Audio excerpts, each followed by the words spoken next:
او دریم تعلیم چې محمد رسول الله صلی الله علیه وسلم ته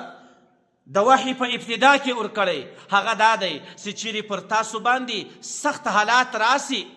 تاسو له علما کرامو سره خپله خبره شریکوي ځکه د محمد رسول الله د ډېرې حالاتو چې کله یې خدیجة الکبرا ته دا حالات بیان کړو خدیجة الکبرا خپل د اکا زوی چې د ورقه بن نوفل په نامه باندې دی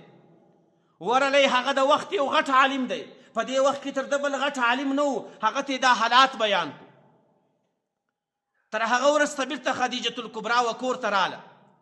چې کور ته راورسېده محمد رسول الله یې له ځان سره ملګری کړو محمد رسول الله چې کله له ورقه سره ملاقات وسو په هغه وخت کې بیا ورقه پوښتنه ځینې کوي چې څنګه حالاتو محمد رسول الله هغه حالات ورته بیان ګوره د سختۍ په حالاتو کې محمد رسول الله د وخت چې کوم غټ عالم دی چې د ورقه په نامه باندې دی راځي له هغه سره خپله خبره شریکوي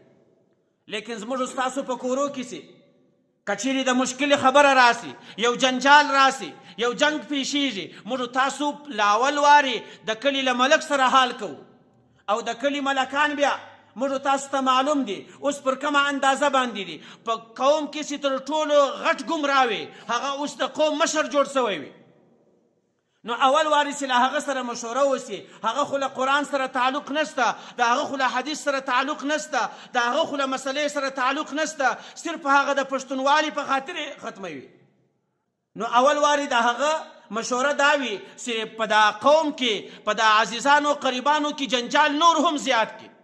ځکه د خلاصون لاره خو دته معلومه نه ده له لوی سره د قوم مشر داسې سړی جوړ سوی دی چې هغه نه لمانځه سره تعلق شته نه له علماو سره تعلق شته د دین په یو شي باندې خبر نه وي محمد رسول الله موږ ته دریم تعلیم دا راکوي چې پر تاسو باندې د مشکلاتو حالات راسي ستاسو په یو خبره سر نه خلاصیږي تاسو له علما کرامو سره د وخت چې کوم نیکان خلک دي له هغو سره مشوره کوئ محمد رسول الله له خدیجة الکبرا سره راځي و ورقه ته هغه حالات بیانوي ځکه ورقه په دې وخت کې د وخت غټ عالم دی